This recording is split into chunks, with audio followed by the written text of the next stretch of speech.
This is a further application for a variation of the license. You can see the top left-hand corner of the license number, 0215/0003, and we can also see that it's for Kryobulin. This is a standard form that you are required to use to make such applications. There we can see the proposed change that is in the license, and it is to change the source of the plasma from the present situation, which is that the plasma was obtained from plasmapheresis stations 5 in Austria and 2 in Germany. And the proposed change is for licensed plasmapheresis station in the United States of America. So the source of the plasma used to make the Kryobulin would be American plasma. As will be seen in some of the documents that we go through, but I think it is worth flagging now, this is not a application to cease to provide European plasma-based Kryobulin. It is an application to allow either European plasma-based Kryobulin or American-based plasma Kryobulin. The reason for the change is set out on the form. It says, it is possible to sell Factor VIII concentrates produced from plasma of US origin at lower prices than European-based material.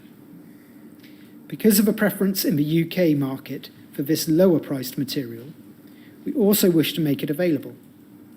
Packs of Kryobulin from alternative source material will be of a clearly distinguishable colour, e.g. blue, as compared with present red. We will continue to make available European as well as the proposed new concentrate derived from American plasma. The date of the application is the 11th of November 1976. And you noted earlier, sir, the armour product, which was produced from American-based plasma, appeared to be available at a lower unit cost. Yes. We get further insight into this application from a document that was originally in German, and so if I could ask to have on split screen, SHPL 5071_083, and also on the other side of the screen, SHPL 301094.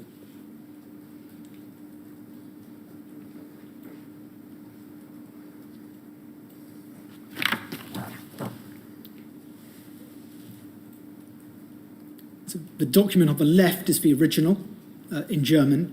The document on the right is a translation that the inquiry has obtained. If everybody will excuse me, I'll work from the English version.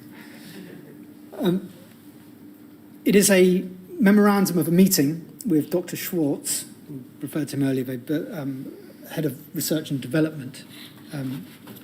Forgive me, I'll check that. Sorry, the managing director of production. On the 24th of November 1976, the subject is Kryobulin, England. Also present are Dr. Schwartz and Mrs. Deenhofer and two others, Dr. Elsinger and Mr. Lendvey. The memorandum begins by referring to a telephone conversation between Dr. Schwartz and Mr. Berry. I emphasise that there is no evidence that Mr. Berry was at this meeting. It's really referring to a phone call from him. And that is initially about the solvent content in Kryobulin. But the point of interest to the application to change to American plasma comes on the next page, please, Sir Nick, in a note for the registration department. It says this: in the future, two types of Kryobulin concentrate will be sold, Kryobulin 1 and Kryobulin 2. Kryobulin 1, made from European plasma with a lower hepatitis risk.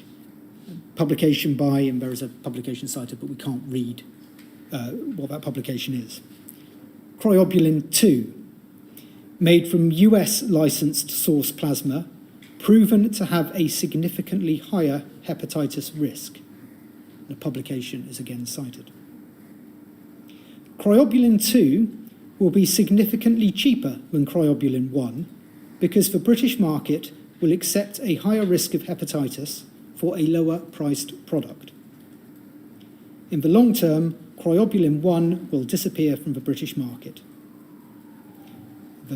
Goes on to say that the respective label information hasn't been definitely determined. You can see the date of that, 25th of November 1976, and the signature is made by Mrs. Steenhofer. That reflects the thinking within Immuno AG at that time. So Immuno considered from their experience in the UK that the UK would buy a less safe product for patients in the UK because it was cheaper. That is my interpretation of that document, yes. Well, I don't, at the moment, see what other inference can be drawn. Nor do I. Yes. And this was in 1976. November 1976. This coming a couple of weeks after the application has been made to the UK licensing authority to make that change. Yes, and the UK licensing authorities, well, we'll find out in due course what they may have known.